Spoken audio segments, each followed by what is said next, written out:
नमस्कार दोस्तों, आज मैं माता तुलसी से जुड़ी हुई एक पौराणिक कथा सुनाने जा रही हूँ। ये कथा बहुत प्रचलित है। इसे श्रीमद् देवी भागवत पुराण में इनके अवतरण की दिव्य लीला कथा भी बनाई गई है। एक बार शिव जी ने अपने तेज को समुद्र में फेंक दिया था।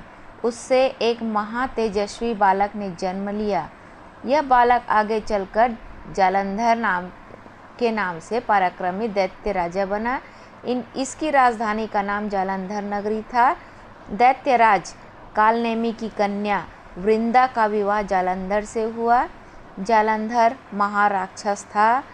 अपनी सत्ता के मद में चूर उसने माता लक्ष्मी को पाने की कामना से युद्ध किया, परंतु समुद्र से उत्पन्न होने के कारण माता लक्ष्मी ने उसे अपने भाई के रूप में स्वीकार किया। वहाँ से पराजित होकर वह देवी पार्वती को पाने की लालसा से कैलाश पर्वत पर गया। भगवान देवाधिदेव शिव का ही रूप धरकर माता पार्वती के समीप गया, परंतु माँ ने अपने योग बल से उसे तुरंत पहचान लिया तथा वहाँ से अंतर्ध्यान हो गई। देवी पार्वती ने क्रुद्ध होकर सारा वृत्तांत भगवान विष्णु को सुनाया। जालंधर की पत्नी वृंदा अत्यंत पतिव्रता स्त्री थी। उसी के पतिव्रत धर्म की शक्ति से जालंधर न तो मारा जाता था और न ही पराजित हो पाता था। इसलिए जालंधर का नाश करने के लिए वृंदा के पतिव्रत धर्म को भंग करना बहुत जरूरी था। इसी कारण भगवान विष्णु ऋषि का वेश धारण कर वन में जा पहुँचे, जहाँ वृंदा अकेली भ्रमण कर रही थी। भगवान के साथ दो मायावी राक्षस भी थे, जिन्हें देखकर वृंदा भयभीत हो गई। ऋषि ने वृंदा के सामने पल में दोनों को भस्म कर दिया। ऋषि ने अपने माया जाल से दो वानर प्रकट किए। एक वानर के हाथ में जालंधर का सिर था तथा दूसरे के हाथ में धड़। अपने पति की यह दशा देखकर वृंदा मूर्छित होकर गिर पड़ी। होश में आने पर उन्होंने ऋषि रूपी भगवान से विनती की कि वह उसके पति को जीवित करे।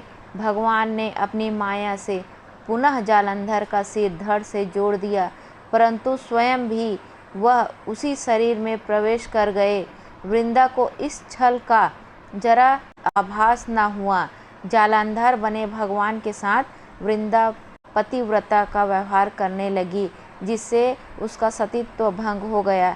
ऐसा होते ही वृंदा का पति जालंधर युद्ध में हार गया।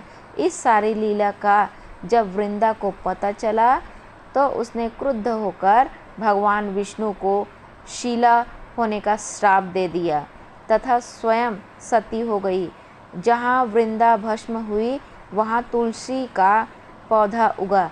भगवान विष्णु ने वृंदा से कहा, हे वृंदा, तुम अपने सतीत्व के कारण मुझे लक्ष्मी से भी अधिक प्रिय हो गई हो। अब तुम तुलसी के रूप में सदा मेरे साथ रहोगी।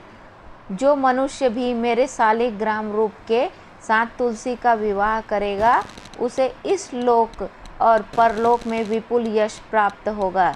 जिस घर में तुलसी होती है वहाँ यम के दूत भी असमय नहीं जा सकते। गंगा व नर्मदा के जल में स्नान तथा तुलसी का पूजन बराबर माना जाता है।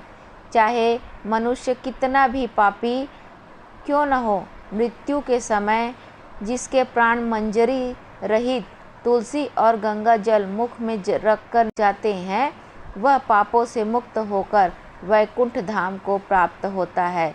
जो मनुष्य तुलसी व आंवलों की छाया में अपने पितरों का श्राद्ध करता है, उसके पितर मोक्ष को प्राप्त हो जाते हैं। उसी दैत्य जालंधर की यह भूमि जालंधर नाम से विख्यात है। सती वृंदा का मंदिर मोहल्ला कोट किशनचंद में स्थित है। कहते हैं इस स्थान पर एक प्राचीन गुफा थी जो सीधी हरिद्वार तक जाती थी। सच्चे मन से 40 दिन तक सती वृंदा देवी के मंदिर में पूजा करने से सभी मनोरथ पूर्ण होते हैं। तो दोस्तों, ये आज हम तुलसी के बारे में हम ज्ञान प्राप्त किए हैं। और इसी देव उठनी एकादशी के दिन माता तुलसी और भगवान विष्णु जो शालिग्राम के रूप में प्रकट हुए हैं उनका विवाह करते हैं। धन्यवाद।